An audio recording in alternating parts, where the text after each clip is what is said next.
美国1月14日星期二，参议院对当选总统唐纳·川普提名的国防部长人选皮特·赫格塞斯举行了确认听证会。在接受质询时，赫格塞斯与民主党议员展开了激烈交锋。让我们一起来看看。What extraordinary event happened in that 32-day period that made you change the core values you had expressed for the preceding 12 years? Senator, again, I very much appreciate you bringing up my comments from 2013 because for me, this issue has always been about standards. And unfortunately, because of some of the people that have been in political power for the last 4 years, priorities other than standards, lethality, and meritocracy have driven decision-making. I'm quoting you from the podcast. Women shouldn't be in combat at all. Where is the reference to standards? That they should be there if they can carry, if they can run? I don't see that at all, Mr. Hegseth.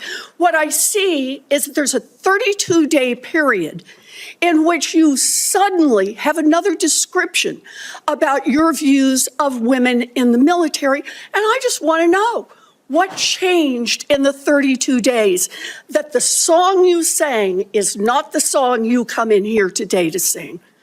Senator, the concerns I have and the concerns of many have had, especially in ground combat units, is that in pursuit of certain percentages or quotas, standards have been changed. And that makes the combat more difficult for everybody involved. Let me make a suggestion about what happened in that 32 days. You got a nomination from President Trump. Now, I've heard of deathbed conversions, but this is the first time I've heard of a nomination conversion. And I hope you understand that many women serving in the military right now might think that if you can convert so rapidly your long-held and aggressively pursued views in just 32 days, that 32 days after you get confirmed, maybe you'll just reverse those views and go back to the old guy who said straight up, women do not belong in combat. Now, Mr. Hegseth, you have written that after they retire, generals should be banned from working for the defense industry for 10 years. You and I agree on the corrosive effects of the revolving door between the Pentagon and defense contractors. It's something I would have liked to talk with you about if you'd come and been willing to visit with me. But the question I have for you on this is, will you put your money where your mouth is and agree that when you leave this job, you will not work for the defense industry for 10 years? Senator, it's not even a question I've thought about because it's not one right now. It's not one, my motivation for this job I understand has never that. I been just about need what a could yes or no conceivably here. come next. Time is short. I just need a yes or no. I would consult with the president about what the policy should be at the Defense Department. In other words, you're quite sure that every general who serves should not go directly into the defense industry for 10 years. But you're not willing to make that same pledge? I'm not a general, Senator. You'll be the one, let us just be clear, in charge of the generals.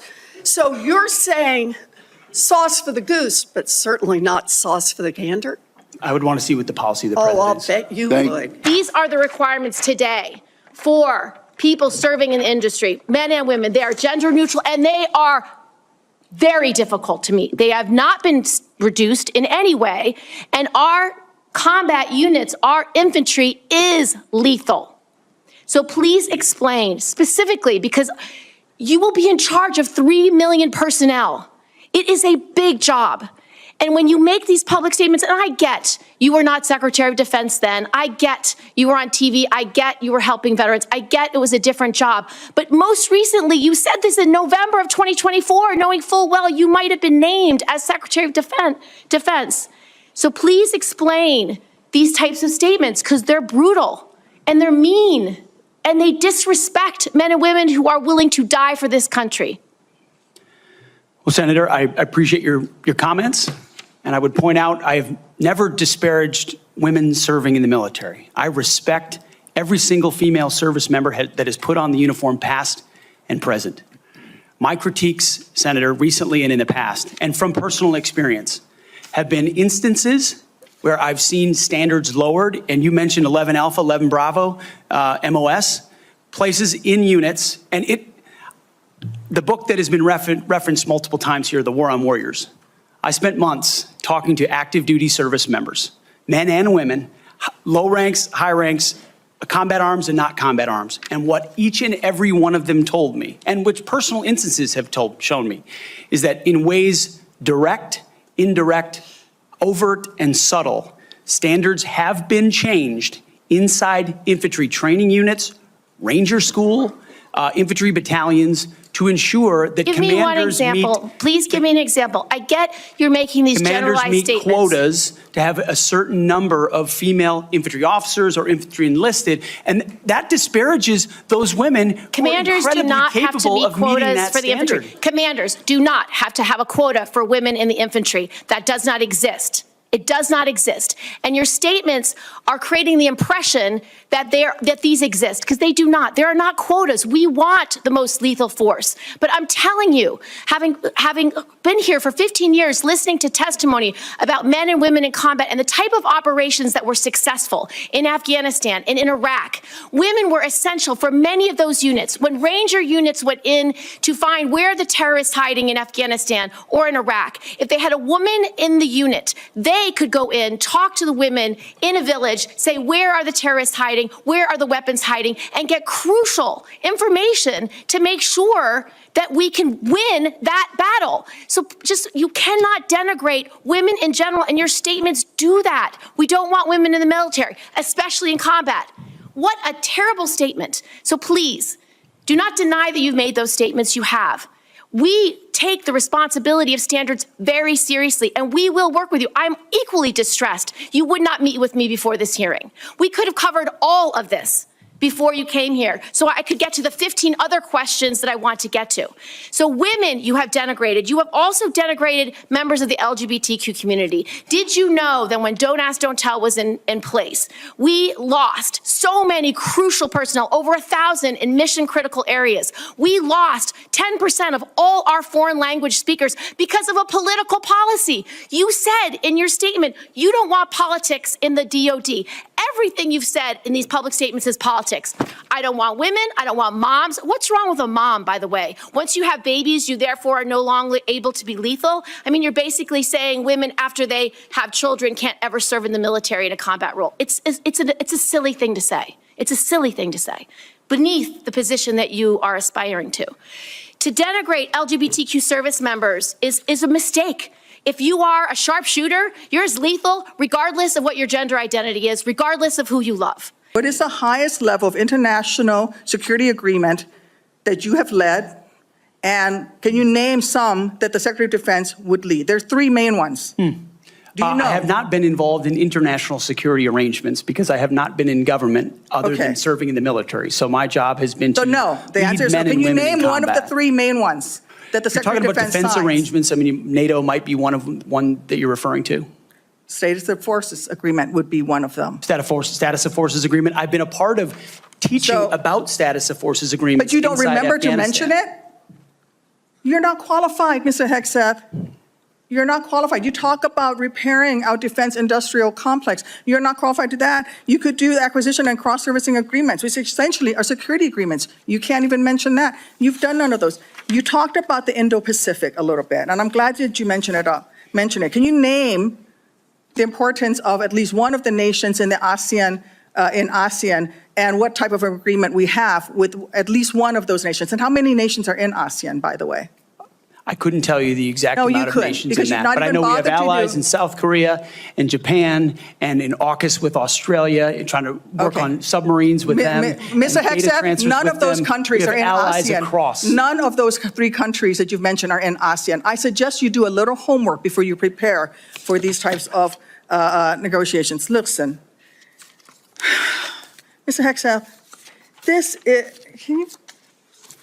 we ask our troops to go into harm's way all the time. We ask them to go into harm's way. And this behind me is a copy of the Soldier's Creed, a copy that usually hangs over my desk here in the Senate, and you should be familiar with it. It's the same copy that hung over my desk at Walter Reed every single day that I woke up and fought my way back because I wanted to go back and serve next to my buddies who saved my life. This same copy, these words are repeated over and over and over again. And let me read out two things to you, two sentences.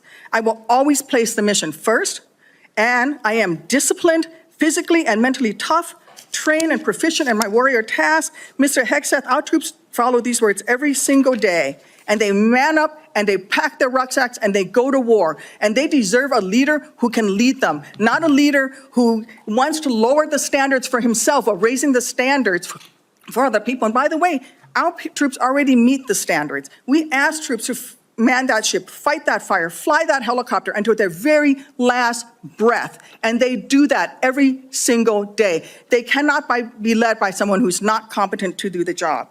How can we ask these warriors to train and perform the absolute highest standards when you are asking us to lower the standards to make you the Secretary of Defense simply because you are buddies with our president-elect? And by the way, he has filed for bankruptcy 6 times. I'm not quite sure he's the kind of CEO you want to refer to as a successful businessman. Let me make it clear. You can't seem to grasp that there is no U.S. military as we know it without the incredible women that we serve. Women who've earned their place in their units.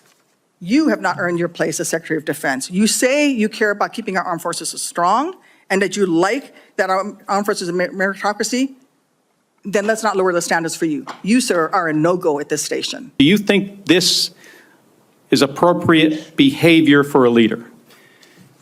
Senator, the overwhelming majority of anyone who's worked for me, including the on-the-record statements that have been submitted to this, with their name on it, on the record, men and women who worked with me every day, are the overwhelming preponderance of evidence that testify to my leadership and professionalism in leading Vets for Freedom and Concerned Veterans for America. Okay. My leadership has been completely impugned on these veterans organizations that did fantastic work. Mr. Hegseth, I'm not even going to go into the, I'm not even going to go into the and we manage our accusations. financial books with integrity across the board. How many people, everybody who runs a campaign. I have limited time. I'm not going to get into the accusations that come from Fox News. Now you have some of your Fox News colleagues here. There were multiple instances of accusations against you about drinking on the job. All anonymous, all false, all refuted by my colleagues who I worked with for 10 years at 6 a.m. to 9 p.m. and everything. The challenge here for me, Mr. Hegseth, they've only seen me be professional is when there is every discussion single time. about personal challenges, and you admittedly had issues with heavy drinking. It's hard to kind of square this, to square the circle here. It's kind of a difficult thing to do. Let me ask you, if I have about 90 seconds left here, which is it? Have you overcome personal issues, or are you the target of a smear campaign? It can't be both. It's clear to me that you're not being honest with us or the American people because you know the truth would disqualify you from getting the job. And just as concerning as each of these specific disqualifying accusations are, what concerns me just as much is the idea of having a Secretary of Defense who is not transparent. I'm not going to put words in the mouth of Secretary Esper or anybody else. He said them himself. You don't have to. What are you scared of? Did he do the right thing by apologizing? I'm not scared of anything, Senator. Then say yes or no. You can say no. I'm interested in upholding the laws and the Constitution in any particular Donald scenario. Trump asked for the active duty 82nd Airborne to be deployed during that same time. Secretary Esper has written that he convinced him against that decision. If Donald Trump asked you to use the 82nd Airborne in law enforcement roles in Washington, D.C., would you also convince him otherwise? I'm not going to get ahead of conversations I would have with the president. However, there are laws and processes inside our Constitution that would be followed. President Trump said in November that he is willing to consider using the active duty military against the, quote, enemy within. Have you been personally involved in discussions of using the U.S. military active duty inside the United States? Senator, I'm glad we finally got to the topic of border security equaling national security, because it's been abdicated and ignored for the last 4 years. That wasn't my question. I'm just asking, have you been involved? You're about to be the Secretary of Defense potentially. Have you been involved in discussions about using the active duty military inside the United States? Senator, I am not yet the Secretary of Defense. Right. I'm just If confirmed, I would be party to any number of So you haven't been in any of these which I would not conversations? reveal what I have discussed with the President of the United States. Just have you been in conversations? You're going to be in charge of 3 million people, the active duty that I know you care about, I believe you care about. So have you been in conversations about using the active duty in any way? Whether it's setting up in detention camps, policing dangerous cities, have you been involved in any of those conversations? Certainly, I have been involved in conversations relating to doing things this administration has not, which is secure the southern border and not allow floods of illegals to enter our country through an invasion that threatens the American people. And there are ways in which the military is already playing a role in that, to include 5,000 National Guardsmen from Indiana and Texas who are at the border right now allowing for border security. So there is plenty of precedent for military members staff enforcing detention our southern centers? border. And then when we start talking about qualifications for if you're qualified for it, could the chairman tell me what the qualifications are for the Secretary of Defense? Mr. Chairman, could you tell me what the qualifications are for the Secretary of Defense? I'd be happy I'll read it. for you to do that. Yeah. Let me read it for you, because I Googled I it. was getting some advice from I my second in command. Yeah, but I'm just making a point, because there's a lot about qualifications, and I think it's so hypocritical of senators, especially on the other side of the aisle, be talking about his qualifications, not being able to lead the Secretary or be the Secretary of Defense, and yet your qualifications aren't any better. You guys aren't any more qualified to be the senator than I'm qualified to be the senator, except we're lucky enough to be here. But let me read you what the qualifications of the Secretary of Defense is, because I Googled it, and went through a lot of different sites, and really it's hard to see. But in general, the U.S. Secretary of Defense position is filled by a civilian. That's it. If you have served in the U.S. Army Forces and have been in the service for, you have to be retired for at least 7 years, and Congress can weigh that. And then there's questions that the senator from Massachusetts brought up about serving on a board inside the military industry, and yet your own secretary that you all voted for, Secretary of Austin, we had to vote on a waiver because he stepped off the board of Raytheon. But I guess that's okay, because that's a Democrat Secretary of Defense. But we so quickly forget about that. And then Senator Kaine, or I guess I better use the senator from Virginia, starts bringing up the fact that what if you showed up drunk to your job? How many senators have showed up drunk to vote at night?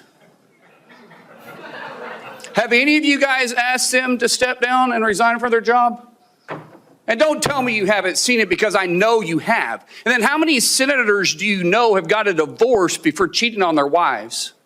Did you ask them to step down? No. But it's for show. You guys make sure you make a big show and point out the hypocrisy because the man's made a mistake. And you want to sit there and say that he's not qualified?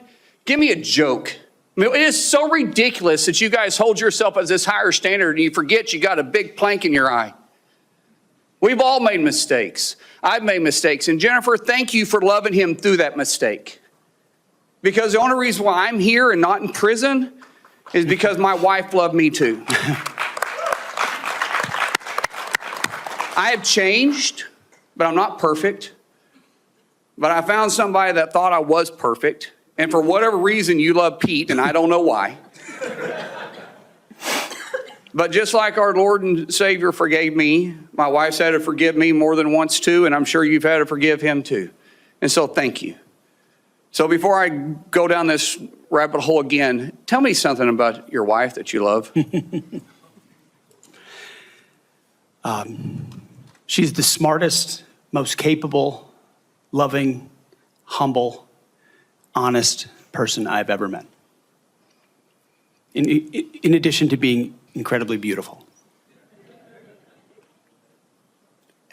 Don't forget about your kids. I'm supposed to talk about my kids? No, well, she's also the mother. Oh, an amazing mother. Yes. Of our Yes. blended family of 7 Brother, kids. I'm all pulling of you which love along. her. I'm trying to help you here. Do you believe that you're going to be running the Secretary or the Department of Defense by yourself? Senator, absolutely not. Just as President Trump is assembling his cabinet, I look forward and already am in the process of building one of the best possible teams you can imagine, with decades and decades of experience outside of the Pentagon, driving innovation and excellence, and also inside the building, knowing how to make it happen. Yes, sir. So, in your organizations that you did have the privilege of running, did you have a board that you? In both organizations, we had a board, yes. Okay, and what did you do with that board? What kind of decisions did you make with them? Those boards provided oversight and insight into decision-making. They all have special, unique sets that maybe filled gaps that you're not the expertise in? Yes, sir.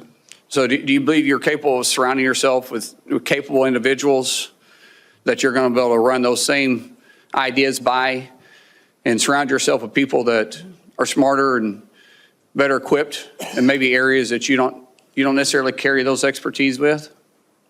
Senator, the only reason I've had success in life, to include my wonderful wife, is because of people more capable around me and having the self-confidence to empower them and say, hey, run with the ball, run with the football, take it down the field. We'll do this together. I don't care who gets the credit.